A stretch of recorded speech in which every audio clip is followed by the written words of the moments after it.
Hello everyone, welcome back to the Bucket Think Tank, and today we're going to talk about Earth 1. So, when New 52 relaunched, there was actually something else that came a bit before that, something that was really interesting, and that was the concept of Earth 1. So, real quick, the Earth 1 had a very simple premise. It would be a series of graphic novels based around taking core characters, Batman, Superman, Wonder Woman, the Teen Titans, Aquaman, and Flash, and say, let's start their entire series over from the ground up. Now, this is a bit different than New 52. New 52 did not have a set plan. It did not have a very interesting concept as to how it was going to be rebooting. It was pretty much, let's start everything back at issue 1 and go from there. How's their history work? We don't know. We don't know. Maybe Batman's back was broken by Bane. Maybe the Sinestro Corps did invade Earth and cause a lot of trouble. We don't know yet. We haven't quite come to that decision. And that was a problem, because I don't know where you were when New 52 happened, but as they tried to say, most of continuity was gone. Hal Jordan's continuity was still all over the place. Batman was still all over the place with his continuity. And still we're expected to believe it all happened within 5 years. Didn't quite work. So with Earth 1, the concept was to really stick to the guns of, this is not just, we're saying they're starting over. Oh no, no, no, no. Clark Kent has just arrived in Metropolis. He does not know what he wants to be yet. He doesn't even know if he wants to be Superman. He doesn't even know if he wants to work at the Daily Planet. He could have any career opportunity he wants, and he shows it. Who's Bruce Wayne? Bruce Wayne is a spoiled little rich kid. His dad wants to run for office.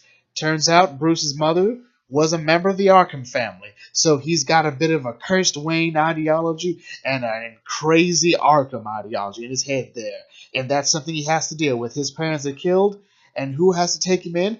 Not the butler Alfred. Oh no, Thomas Wayne's good friend Alfred from the military, who's going to help train Bruce to fight crime. And we're going to watch Bruce Wayne stumble and fall as Batman throughout the entirety of the 2 volumes we got. Teen Titans, a bunch of kids in New Mexico who gained powers from a spaceship that crash landed on Earth containing Starfire. That totally new, totally new. And then we go to Wonder Woman, who pretty much exactly like you would think, bondage and all. That didn't. Yeah, I've got some issues with Wonder Woman's Earth 1 book.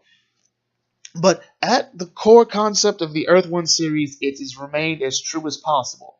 Now, the only real criticism I have, I think there's like 2, is that we're not getting a lot of info on release dates of plans. These books just sort of come up whenever they want to come up. We're still waiting for. We're getting Wonder Woman Earth 1 Volume 2 in August, and luckily Green Lantern Earth 1 is coming out. It's coming out Friday. And another issue is, it doesn't feel like these books are really intertwined. Like, they're clearly supposed to be a bunch of solo stories, with no real connection to one another, which I think is a bit upsetting. I would have really loved it if it turns out, the Batman Earth 1 book, mentions or, here's news about something going on in Metropolis. And, Wonder Woman, when she arrives in Man's World, she hears about a guy dressed as a Batgirl and doing some weird stuff. And, Superman as Clark Kent, the Daily Planet, hears about, Bruce Wayne losing his parents a few years ago.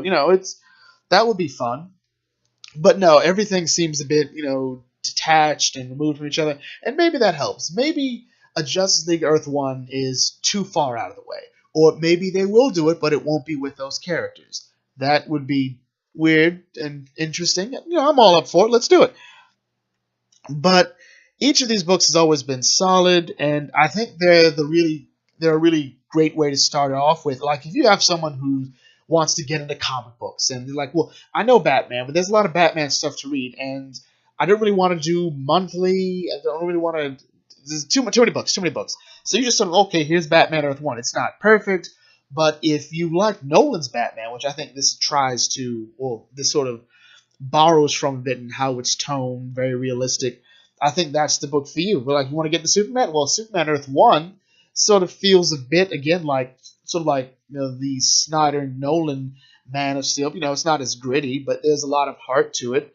It's sort of like if Snyder did Smallville to an extent, but not to the full Snyder of his abilities. There's a certain degree of vulnerability, a lot of questioning of his powers and what kind of person he wants to be in the Earth One series, which I think works. Wonder Woman, just read Rebirth. Just read Rebirth or read um, oof, read anything by Greg Rucka, Gail Simone. Like just my problem with Wonder Woman Earth One is something that I felt was really prevalent in Batman and Superman, in that I'm enjoying seeing these characters stumble and fall. I'm enjoying seeing them have to make the really hard choices, have to, have these vulnerabilities. I don't get that in Wonder Woman's book. It always feels like she's more of an icon in a lot of her books, especially in these solo ones. Diana can quote unquote do no wrong. She's never really afraid. She's never really scared. And I think that's something I always liked about Rucka's run on Rebirth, was the moment Diana has that emotional breakdown, realizes she's never been home, or if she makes a mistake, it's interesting, it's fun, it makes her a bit more relatable.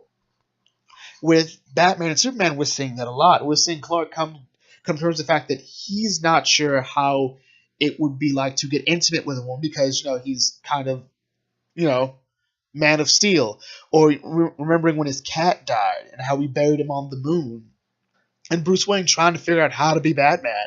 And there's a lot of stumbling and falling and embarrassment when that happens. Teen Titans is pretty much just a bunch of kids realizing they have superpowers and sort of finding their place in this new situation they're in. There's a lot of fun stuff to that. So, yeah, so I don't even really like the Teen Titans one that much. It's just not something I'm interested in. But I'm more critical of Morrison's take on Wonder Woman Earth 1, where she's a more unobtainable goddess, to the point where it's just sort of... And yeah, she's the daughter of... Spoiler, she's the daughter of a very important figure in Greek mythology. But that only explains her powers. Doesn't really explain her, how everything she does is naturally perfect, or at least unfallible. And I think it's something that we kind of has to stop in comic books for her, at least in my opinion. But at the end of the day, this is something I'd say you should all pick up if you haven't. Superman Earth 1, I think, is the best out of all of them, followed by Batman, Wonder Woman, because it's in line with, I think, what most people want in a Wonder Woman book. I'm not sure what that means exactly. I might have to do a bit of digging into that. And then the Teen Titans one, or you could just wait until the Green Lantern one comes out on the 16th. That would all be fun. Anyway, we're gonna bring this video close here. If you are new here, feel free to like, comment, share, and subscribe. If you have a favorite Earth 1 title or least favorite Earth 1 title, leave that down in the comment section, and I will catch you all later. This is the Bucket Think Tank signing out. May your fandom serve you well.